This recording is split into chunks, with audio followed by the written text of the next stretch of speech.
Mas antes de entrar no mundo dos games, eu queria ouvir um cara que eu estou morrendo de saudade, que deu uma desaparecida aqui, porque provavelmente estava recheando a sua gaveta. Alexandre Uehara, o que você traz para a gente hoje? Bom dia a todas e todos. Estava realmente com saudade aí de todos vocês, todas.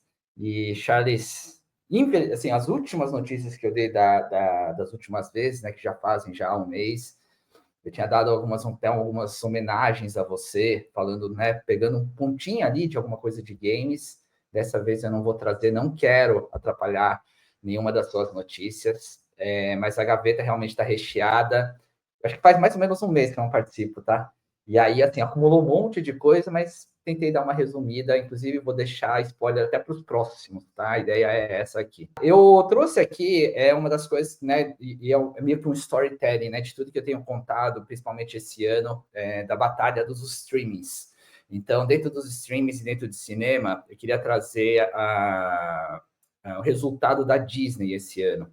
A Disney teve lucro líquido de 460 milhões no terceiro trimestre, e não por acaso as divisões de streaming e estúdio que foram os que cresceram, e o segmento de TV a cabo e parques temáticos que perderam a força. O que eu quero dizer com isso?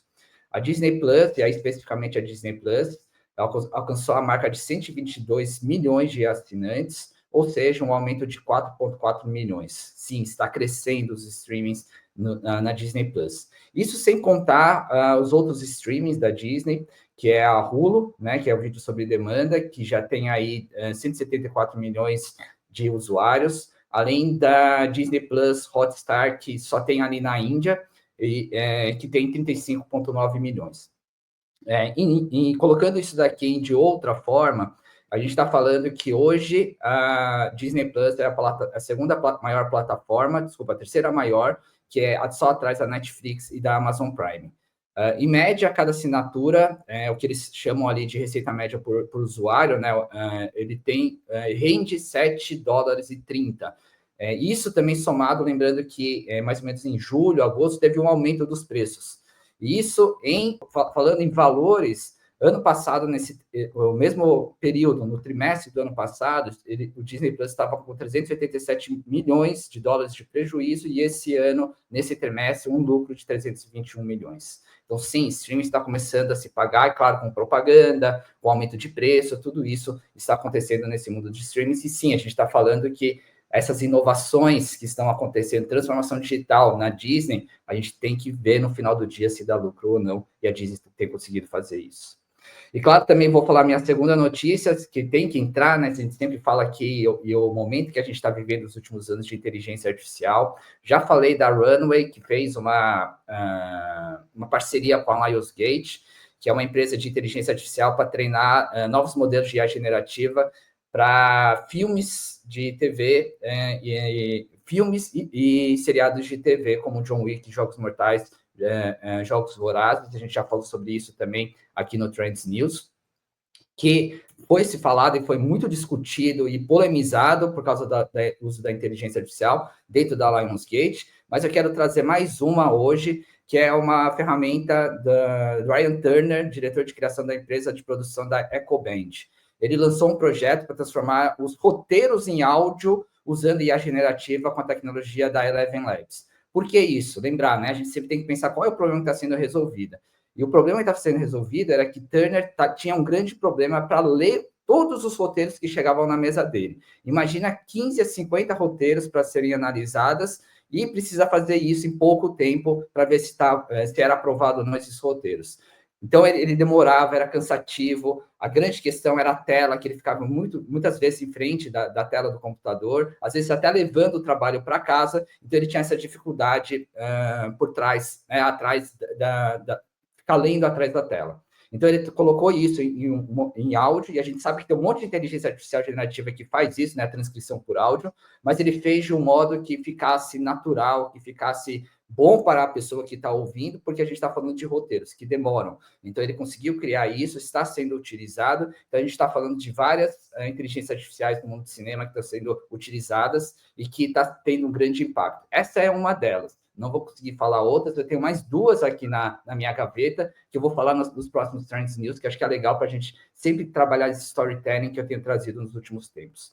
E para finalizar, eu quero contar aqui, né, dar uma dica também, né, de um filme que saiu semana passada, semana retrasada, que é o documentário que está na Netflix, Conspiração Consumista, em inglês, Buy Now, The Shopping Conspiracy. A gente sabe o quanto que as grandes empresas têm essa questão, principalmente, vou pegar só um exemplo, né? Você falou aqui, Charles, do iPhone, a gente pode falar também do fast fashion, daquela coisa que a gente começa a descartar muitas vezes, né? E a gente está ali no consumismo, indo atrás, tem o FOMO, né? Que a gente fica ali, ou vendo coisas novas que vão aparecendo, mas e o descarte? Para onde está indo tudo isso? Né? E a conspiração consumista, o documentário fala um pouco sobre isso. É muito legal porque ele tem depoimento, por exemplo, de pessoas pequenas, assim, mas ex-CEO da Adidas está lá falando. Então, tem um grande embasamento esse documentário. Tem vários outros depoimentos. Para quem não lembra, ele até cita, por exemplo, o filme Wall-E, né, que fala um pouquinho disso, né, de quanto lixo que a gente joga e para onde que vai. E só para dar um spoiler aqui, uma das pessoas colocou um chip, né, de geolocalização em uma das roupas e depois viu onde que estava sendo descartado, ele ia para o outro lado do mundo e aí ele visitava, inclusive, o local para ver como que eram esse descarte de todos os produtos, tá? Então, todas essas táticas ocultas, estratégias secretas que não tem, né, não se fala de grandes empresas, e aí prende, né, o consumidor para ter esse ciclo interminável de compra. Ele fala um pouquinho sobre isso. E por que eu trouxe esse documentário? Porque eu fui, final de semana, para o Mato Grosso, fazer um trabalho na região pantaneira, para ouvir um pouquinho mais dos negócios, ajudar os negócios. E que coisa, né? A gente tem negócios sensacionais, inovadores lá no Mato Grosso do Sul, e eu ouvi um pouquinho, e uma delas eu quero dar destaque, que é de uma empreendedora que está criando cachos de cabelo, normalmente feito, né, com produtos que são descartados e que demoram para decompor. Ela está fazendo com bananeiras. E ela tem feito isso de um modo, né, uma pessoa que nunca imaginou, né, ser empreendedora, não foi uma invenção que ela começou a pensar, a testar, não, ela realmente só fez, colocou no mercado, quando viu, ela já tinha uma coisa realmente inovadora. E ela dura, né, nos cabelos das pessoas até 1 ano. Então, até a decomposição, quer dizer, a utilização é por um bom tempo, e além disso, claro, quando se descarta, quando para decompor, ele é muito mais rápido. Ele tem esse grande impacto, essa pessoa é uma pessoa sensacional, eu já falei com ela no final de semana, e eu queria dar esse destaque, porque tem esse outro lado de grandes empresas, mas a gente também tem pessoas aqui que geram um grande impacto, principalmente aqui no Brasil, e fora daquela nossa bolha, né, que a gente vive. Então, eu queria deixar esse destaque aqui para cada um de vocês.